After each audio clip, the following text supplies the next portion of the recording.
Hello there, ladies and gentlemen. My name is Moltrap, and I am here with a very, very special guest commentator today. My actual real life brother is here commentating with me, and he is going by the name of the Barefooted Wonder. So go ahead and say hi. Hello, StarCraft loving community. And we're going to be doing a commentary today on a game between those two you see on the screen, Stork and ChRh. I've been trying to figure out how to pronounce his name because in my head, usually when I'm like reading about him, I end up saying like ChRh, but that's kind of an awkward thing to say. But in any case, that is who we're going to be playing here today. This is the second game of Samsung Com versus Air Force Ace. And if you have not seen the first game, you should probably go watch that first. And I will try not to spoil it. Diggity is going to be doing a commentary on the first game, I believe. It was a pretty sweet game. I watched part of it live, so I didn't want to comment it because it was spoiled for me. This is Stork in the purple, and a very dangerous color for Stork to have. And this is ChRh in the orange. Maybe I will start calling him ChRh. It sounds kind of grows on you.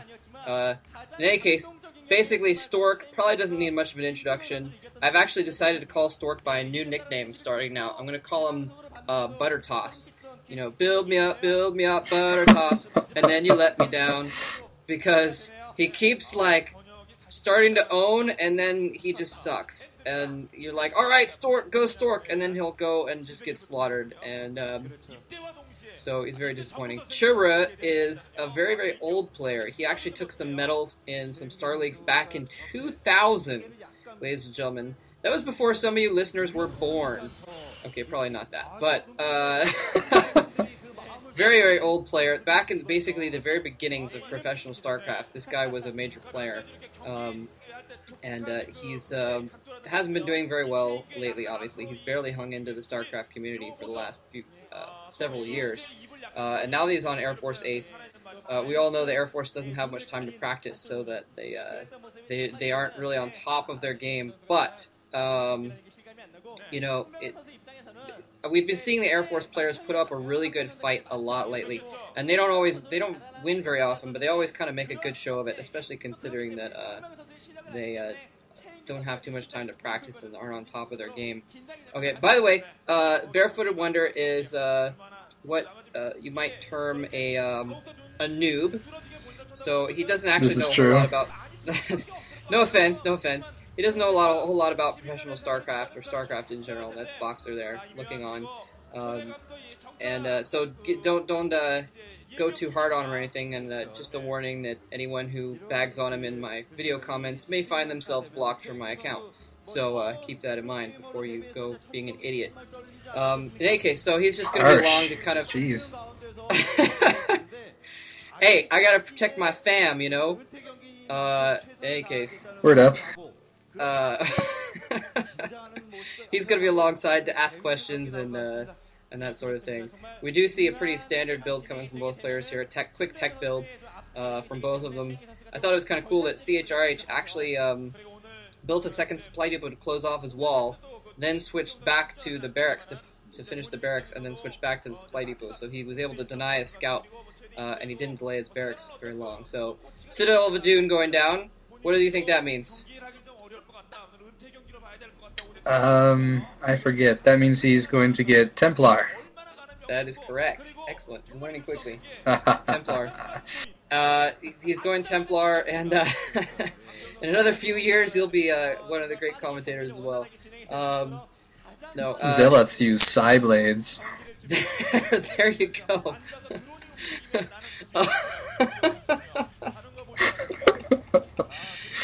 There's the Templar Archives warping in now.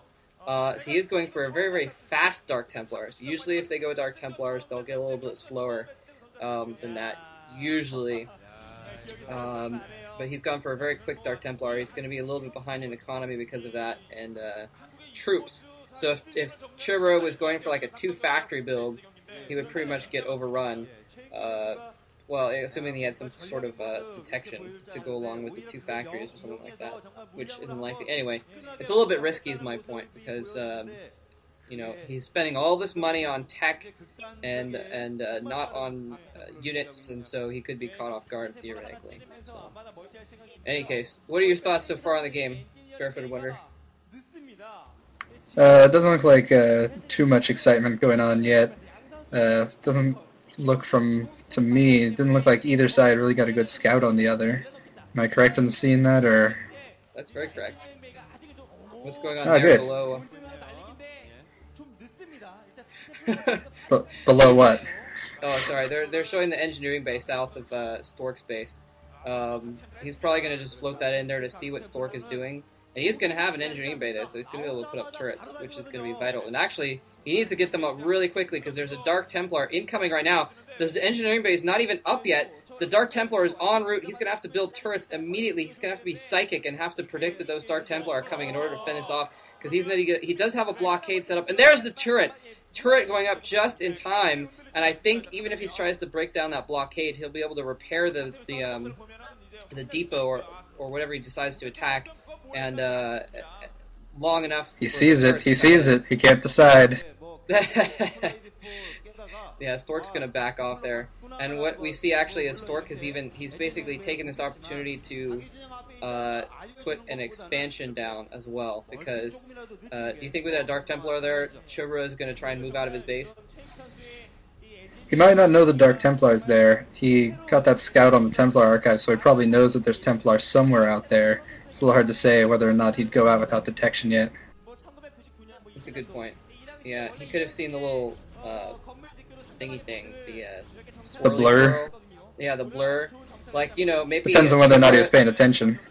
Maybe ChRh is like Captain Kirk, where Kirk can just stare at the view screen and see the cloaked Klingon vessels moving across the little blur moving across the star field.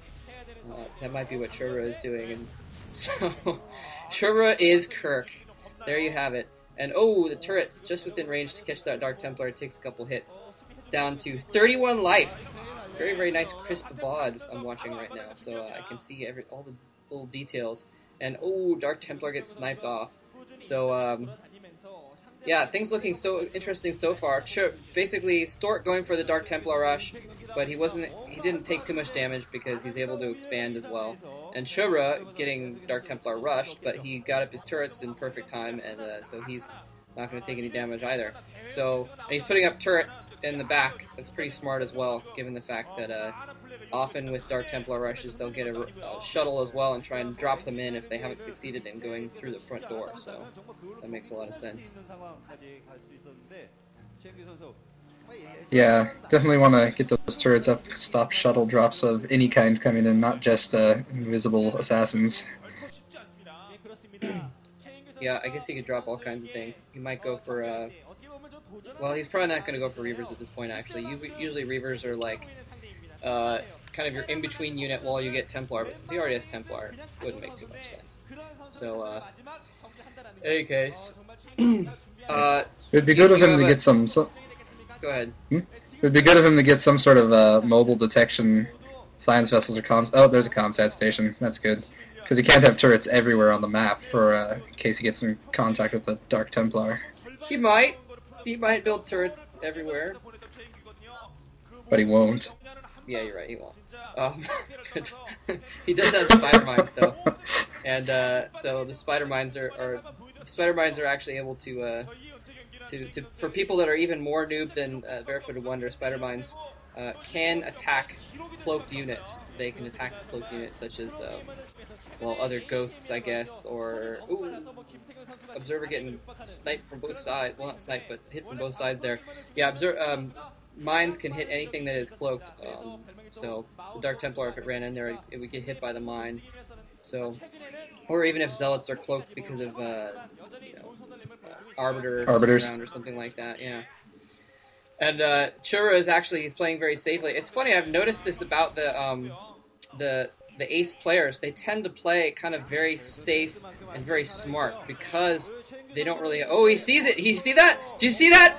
Kirk Terran seeing the blur, spotting it, comsatting, sniping that observer, or sniping the Dark Templar. He saw the mine explode nearly after he set it down. The mine went off like almost instantly, so he knew there was someone nearby. Am I right? I thought I saw the mine go off. I'm not sure. I think he might have actually attacked the mine himself so that the mine couldn't be dragged into his tanks. It's Oh. hard to tell though. I didn't get that good of a look at it.